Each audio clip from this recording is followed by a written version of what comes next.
नमस्कार, मैं हूं पवन त्यागी। आखिरकार इन फर्जी किसान नेताओं की पोल खुली गई और ये पता लग गया इन्हीं के मुंह से कि ये आंदोलन आखिरकार ये चल क्यों रहा था। यूं तो ये आंदोलन पंजाब से शुरू हुआ, लेकिन उत्तर प्रदेश के राकेश टिकैत इसमें शामिल हुए, तो तभी से कयास लगाए जा रहे थे कि राकेश टिकैत की तो हिस्ट्री वो है कि वो जो भी आंदोलन करते हैं कोई ना कोई फायदे के लिए करते हैं, कोई ना कोई सौदे के लिए करते हैं। आखिरकार इस बार राकेश टिकैत क्या सौदा करने जा रहे हैं गवर्नमेंट से, लोगों की नजर थी। लेकिन यह भी सब लोग जानते हैं कि राष्ट्रीय लोकदल पार्टी से ये बुढ़ाना सीट से विधानसभा का चुनाव लड़ चुके हैं और बुरी तरह, इतनी बुरी तरह हारे कि इनकी जमानत जब्त हो गई। लेकिन अब फिलहाल दोबारा से इन्होंने करवट ली और किसानों के नाम पर गाजीपुर बॉर्डर पर जो ये जमकर बैठे, ज्यादातर इनके साथ इनके आसपास के यानी रिश्तेदार, मित्र मंडली और वो जो जाट बेल्ट कही जाती है, उस जाट बेल्ट का 0.1%, जी हाँ 1% भी नहीं, 0.1% जाट इनके साथ इनके धरनों में आया था। हालांकि ये दावे बड़े बड़े कर रहे थे, मैं 4 लाख ट्रैक्टर लाया हूं, अब मैं 20 लाख ट्रैक्टर ले आऊंगा। लेकिन ये 20 लाख ट्रैक्टर ऐसा बोल रहे थे जैसे 20 लाख कहीं से गेहूं के दाने लाने हो। तो गेहूं के दाने नहीं है भाई, ट्रैक्टर है। बहरहाल इनके भाई नरेश टिकैत ने घोषणा कर दी कि अब जो ये किसान यूनियन है, हम किसान यूनियन के नुमाइंदे चुनाव में उतारेंगे। यही बात सुनने के लिए हम सब इंतजार कर रहे थे कि कब ये राकेश टिकैत या नरेश टिकैत ये घोषणा करते हैं कि हमारा जो ये सारा ड्रामा चल रहा था ये चुनावों को लेकर था। अभी तक कयास लगाए जा रहे थे कि ये या तो कांग्रेस या जो समाजवादी के या लोक दल के साथ समर्थन की घोषणा करेंगे। लेकिन जिस तरह से मीडिया में पहले से ही इनकी खिंचाई होना शुरू हो गई थी तो इनको शर्म लगी होगी और इसलिए राकेश टिकैत ने कह दिया मैं कोई चुनाव नहीं लड़ूंगा। भाई तू चुनाव नहीं लड़ेगा तो नरेश टिकैत इनका जो भाई है और अध्यक्ष भी है किसान यूनियन का, उन्होंने घोषणा कर दी कि हम उत्तर प्रदेश के 2022 के विधानसभा चुनाव में उतारेंगे अपने कैंडिडेट।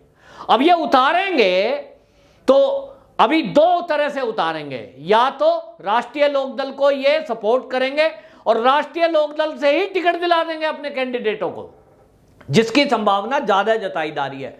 क्योंकि राष्ट्रीय लोकदल के जो अजीत चौधरी का एक रुतबा था जिस एरिया में, वो गढ़ तो ढह गया। वो एरिया तो बीजेपी ने पिछले लोकसभा चुनाव में ही जीत लिया। सतपाल मलिक वहां से जीत के आए और उस एरिया में काम किया और उसके बाद जनता भारतीय जनता पार्टी की वो सांसद के साथ हो गई।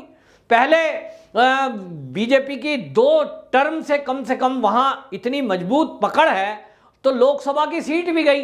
अब रहा विधानसभा की सीटों में, तो विधानसभा की सीटों में वहां जो सुरेश राणा है, संजीव बालियान है, ये 2 लीडर और संगीत सोम हैं, ये इस तरह के लीडर हैं कि जिन्हों की वजह से वो पूरा का पूरा जो एरिया है वो भारतीय जनता पार्टी के इस समय पक्ष में खड़ा है। अब ये लोग जानते हैं समाजवादी पार्टी को अपना कुछ आधार उस एरिया में ढूंढना है तो कांग्रेस से गठबंधन कर सकती है, और पहले भी किया है कि राष्ट्रीय लोकदल, कांग्रेस और समाजवादी ये सब लोग मिल गए और सब लोग मिलकर के ये इस एरिया में फिर भी अपनी सीट नहीं निकाल पाए। इस बार ये राकेश टिकैत की पार्टी कोई और हो सकती है। वो कह रहे हैं साहब हम तो किसान आंदोलन के नाम पे कोई पार्टी बनाएंगे। अब ये क्या घोषणा करेंगे, इन्होंने इसकी मीटिंग रखी है और 25 सितंबर को ये मीटिंग करने जा रहे हैं। ये कह रहे हैं जी महापंचायत हम उस एरिया में रखेंगे, तो उसमें यही कहा जा रहा है कि ये पार्टी का नाम घोषित कर सकते हैं। और कमोबेश इसी तरह की जो खबरें हैं ये पंजाब से आ रही हैं। इसी तरह हमने देखा हरियाणा से भी ये खबरें आई कि भारतीय जनता पार्टी का विरोध शुरू किया, लेकिन अल्टीमेटली इनकी महत्वाकांक्षा आगे आई और ये जो किसान नेता हैं इनके सबके असली चेहरे अब सामने आ गए हैं। ये किसानों को झूठ बोल बोल कर जिस तरह से बरगला रहे थे, और सदन के अंदर भी देखिए ये बेशर्मी के साथ जो सांसद हैं वो किस तरह की भाषा बोल रहे हैं, जिन्होंने ये 3 कृषि बिल को पास करने में पूरा बहुमत दिया था और साथ दिया था, आज वो तख्ती लेकर के खड़े हैं कि ये 3 बिल खराब हैं, साहब इन्हें वापस लो। भाई इसमें क्या खराबी है, बहस करिए ना, संसद में बहस हो चुकी है, इस पर लंबी बहस हुई है, फिर बहस करो। लेकिन बात झूठ मत बोलो। लेकिन ये नेता बाज नहीं आते। जब चुनाव आया है तो पंजाब का चुनाव आया है, अब इस समय इनको लगता है कि किसानों की वोट लेनी है तो झूठ बोल करके ली जा सकती है, सच बोल के तो कोई इन्हें वोट देगा नहीं।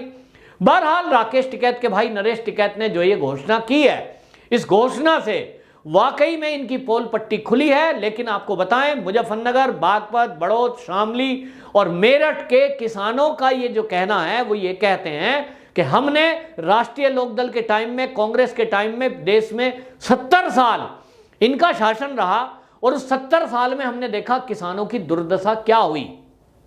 आज जब योगी सरकार आई है और मात्र 5 साल हुए हैं, उस 5 साल में आप देख लीजिए कि आज की डेट में जो किसानों को यूरिया खाद मिलता है उस पर ब्लैक मार्केटिंग खत्म हो गई, एमएसपी खाते में आ गई और खाते में एमएसपी नहीं आई, मात्र 3 से 4 दिन में पेमेंट आ गई, जो पेमेंट 6-6 महीने तक नहीं आती थी।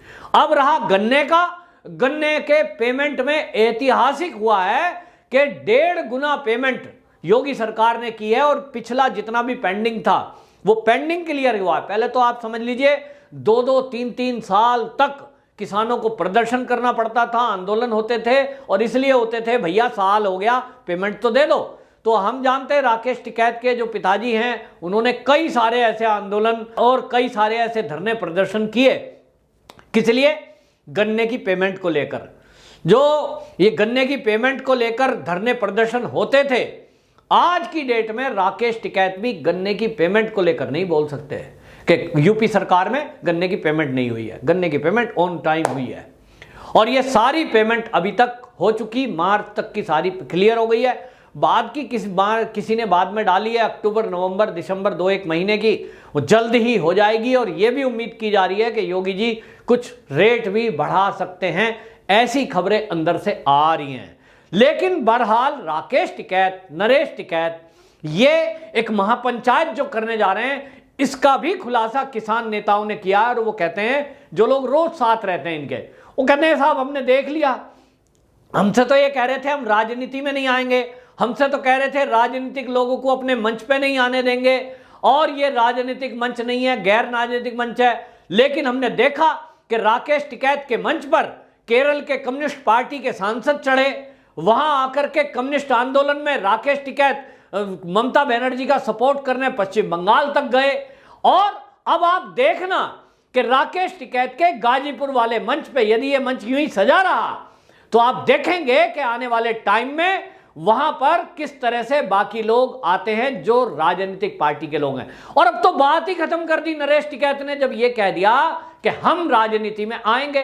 तो जो किसानों के नाम पर फर्जी आंदोलन चला था उसका एंड इसी तरह हो रहा है जैसे अन्ना हजारे का आंदोलन लोकपाल बिल को लेकर हुआ था। दिल्ली में आंदोलन शुरू हुआ, लोग जुटे, लोगों ने तन मन धन से, मतलब मैंने भी पैसे दिए हैं उसमें, खूब लोगों ने पैसे दिए, सेलिब्रिटी आए दिन मीडिया ने 24 घंटे कवरेज दिखाया और नतीजा क्या हुआ? उस सारा लोकपाल बिल और ये अन्ना हजारे के आंदोलन का श्रेय कौन ले गया? उसका फल ले गया सत्ता को हासिल करके ये आपके अरविंद केजरीवाल। अरविंद केजरीवाल ने पार्टी बना ली, जबकि ये कहते थे बच्चों की कसम खाता हूं पार्टी नहीं बनाएंगे, गैर राजनीतिक दल है। और जिन लोगों ने भी ये कसमें याद दिलाई कि आपने अरविंद जी कसम खाई थी बच्चों की, आप राजनीति में नहीं आएंगे, आप तो आंदोलन कर रहे थे लोकपाल बिल का, ये राजनीतिक पार्टी कैसे बना ली? जिसने भी सवाल उठाया उनको बाहर कर दिया, चाहे वो कुमार विश्वास हुए, चाहे वो प्रशांत भूषण हुए, चाहे वो एक पत्रकार हैं बड़े हैं, तो ये जो सवाल उठाते रहे उनको बाहर करते रहे। ठीक इसी तरह ये राकेश टिकैत और नरेश टिकैत दो भाइयों की जोड़ी है और इनकी जो संतान है उनको ये सांसद के चुनाव के लिए तैयार कर रहे हैं। महापंचायत के पीछे एक ही घोषणा होनी है, उस दिन पार्टी की घोषणा होगी और ये पार्टी का नाम रखेंगे किसान यूनियन के नाम को बीच में रखते हुए, ताकि किसानों को मूर्ख बनाया जा सके और ये कहेंगे कि साहब एमएसपी खत्म हो रही है, आपकी जमीन जा रही है, सब झूठ बोलेंगे जो जितना झूठ बोला जा सकता है। बहरहाल पार्टी बनाना का इनको आइडिया इसलिए आया है कि अगर कानून के दाव पेच से बचना है तो एक राजनीतिक दल बना लो।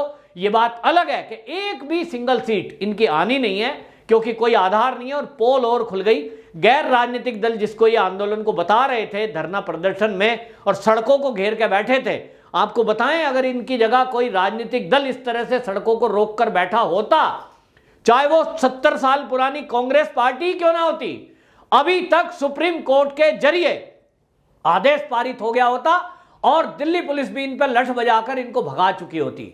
लेकिन क्योंकि आज तक ये किसानों का चोला ओढ़कर बैठे थे, इसलिए ना तो योगी सरकार ने ना केंद्र सरकार की तरफ से बल प्रयोग हुआ। पुलिस वाले पिटे तो, लेकिन लाठी उल्टा नहीं चलाई, क्योंकि किसानों का चोला ओढ़ा बैठे थे।